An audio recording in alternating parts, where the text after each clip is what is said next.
Setelah sapaan sederhana, Xiao Qianzan tampaknya tidak berniat berteman dengan Qin Yichen. Yang terakhir juga tahu bahwa setelah memasuki alam semesta kuno, tidak pasti apakah 100.000 tentara surgawi ini adalah musuh atau teman.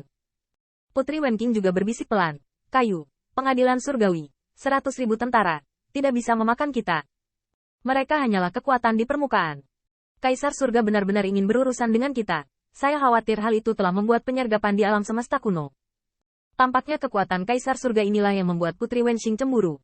Tetapi tidak mungkin. Kaisar surga menunggu pekerjaan dengan mudah. Hanya menunggu mereka melangkah ke alam semesta kuno.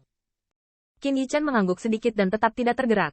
Karena dukungan terbesar yang benar-benar berani dia ambil kali ini adalah Tusan Miao Xuan. Ada cara untuk menghubungi ras manusia alam semesta kuno. Tiba-tiba, matanya bergetar, dan tatapannya ke kapal perang Heavenly Court penuh dengan ketakutan. Jian Buyong, klan baikmu benar-benar agung. Bahkan harta yang telah diberikan yang mulia kepada Di Tiangwan berani untuk dirampok. Sudah kubilang, jika kamu tidak membayar uang kali ini, akun ini harus pergi ke istana Yan Wangmu. Saya melihat Xiao Qianzan dengan arogan dan memarahi seorang lelaki tua. Dan lelaki tua itu jelas luar biasa dalam kekuatan. Setidaknya jauh lebih baik dari Xiao Qianzan. Dan bahkan tidak dikalahkan oleh 5 tetua klan Kaisar Ke.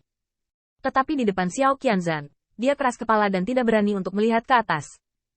Setelah diperiksa lebih dekat, lelaki tua itu mengenakan kain kabung dan tampak seperti perubahan kehidupan. Dengan tulang punggung yang reyot, seolah-olah dia telah terbiasa membungkus sepanjang tahun. Namun, Qin Yichen berdiri diam seolah disambar petir, tidak bisa bergerak untuk waktu yang lama. Ini adalah Teran. Orang tua ini seperti ras manusia. Qin Yichen tiba-tiba kembali ke akal sehatnya, dengan paksa menahan kegembiraan di hatinya, dan bahkan tidak bisa membuat suaranya bergetar. Wenqing, senior itu adalah.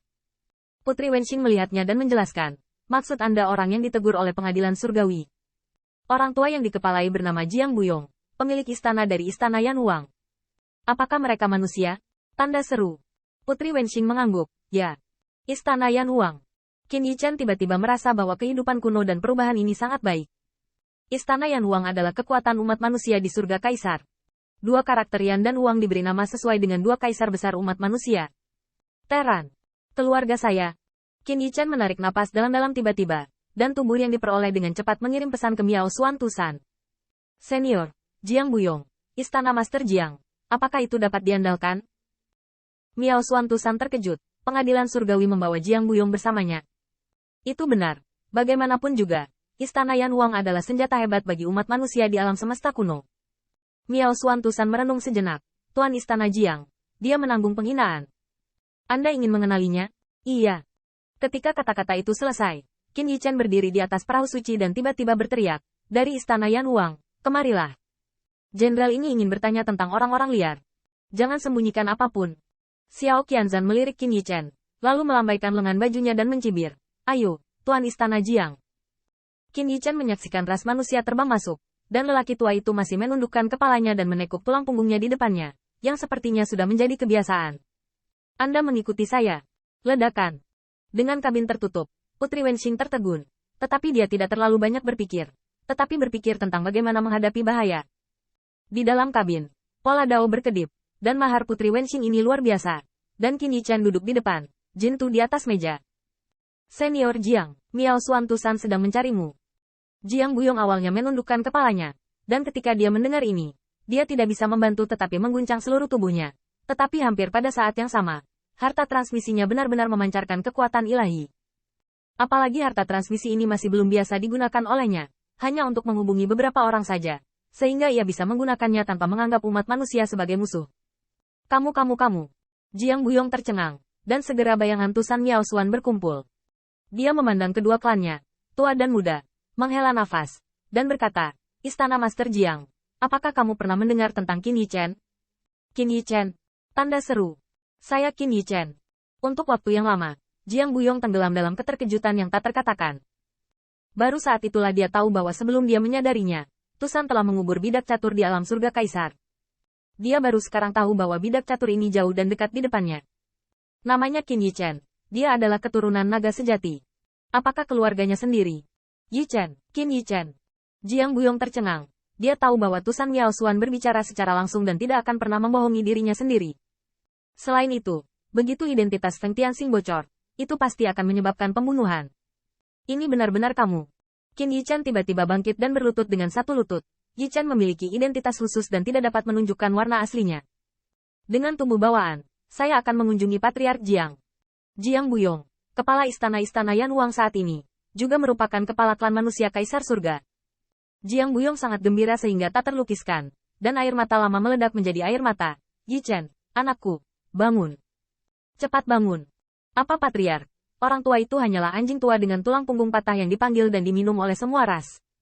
Bagaimana dia bisa bertahan dalam pemujaanmu? Pada saat ini, Jiang Buyong mengerti sepenuhnya.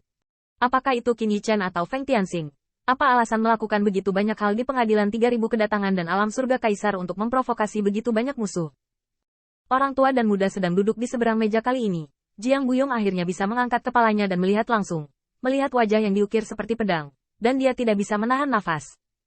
Yichen, kamu bingung. Kaisar Ke tidak memberitahumu bahwa pertempuran ini jelas merupakan jebakan yang dibuat oleh Kaisar Surga. Hati Qin Yichen bergetar, dan akhirnya seseorang di Kaisar Surga Alam dapat memanggilnya nama secara langsung. Yichen tahu.